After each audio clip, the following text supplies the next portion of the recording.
Canal road పెద్ద road stop చేసుకుంటే మస్తు అవుతుంది. అక్కడ ముందు కావు కనిపిస్తుంది కదా, అక్కడ నుంచి లెఫ్ట్ పోతే మళ్ళీ పెద్ద కెనాల్ నుంచి బీటీ రోడ్ వస్తుంది. ఇది ఇక్కడ నుండి స్టార్ట్ అవుతుంది సైడ్. ఇక్కడ తాటి చెట్టు ఉంది కదా, దీని ముందు నుండి ఈ కెనాల్ రోడ్ అది లోపలికి పోతూ ఉంటుంది. ఇది ఎంట్రన్స్. ఓకే, మనకి నార్త్ ఫేసింగ్ తోటి మంచిగా డబ్బా షేప్లు ఉంటుంది ల్యాండ్ మొత్తము. మనకి హుస్నాబాద్ హైవే నుండి మండల్ నుండి ఈడికి ఒక 2.5 కిలోమీటర్లు ఉంటుంది. కెనాల్ వచ్చేసి ఒక 1 కిలోమీటర్ ఉంటుంది లోపలికి బీటీ రోడ్ నుంచి. డాంబర్ నుంచి ఒక 1 కిలోమీటర్ ఉంటుంది. మొత్తం తరి పొలము. వెనక సైడ్ కొంచెం చెట్లు ఉంటాయి, సాఫ్ తీసుకోవాలి. సేమ్ డబ్బా షేప్ ఉంటుంది. ఇది ఎంత ఫేసింగ్ తోటి ఉందో సేమ్ ఇదే పెట్టాం. మళ్ళీ సేమ్ మ్యాచ్ చేసి అట్లా వస్తుంది మనకి. మొత్తం 1 ఎకర్ ప్రాపర్టీ. ఇది చుట్టుపక్కల మొత్తం కల్టివేషన్ ల్యాండ్. ఇటు కూడా మొత్తం వరి పొలాలు మొక్కజొన్న అయిపోతాయి.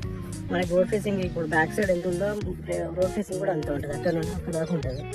మనకి ఎక్కువ రోడ్ ఫేసింగ్ తోటి ఉండి ఎకరం సైడ్ మండలం నుండి 2.5 కిలోమీటర్ నర్మేట మండలం నుండి క్లియర్ టైటిల్ మనకి రైతు దగ్గరలో ఉంది. రెడ్ సాయిల్ ఇటు రైట్ సైడ్ చూడండి, మొత్తం రెడ్ సైడ్ కనిపిస్తుంది.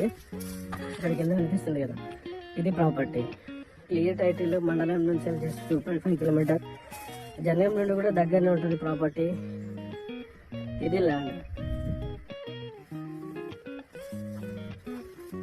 ఈ డబ్బా షేప్ ఎట్లుందో సేమ్ యాస్టీస్ ఇంకా సైడ్ ఉంటుంది. సేమ్ ఇలానే ఉంటుంది ల్యాండ్ కూడా.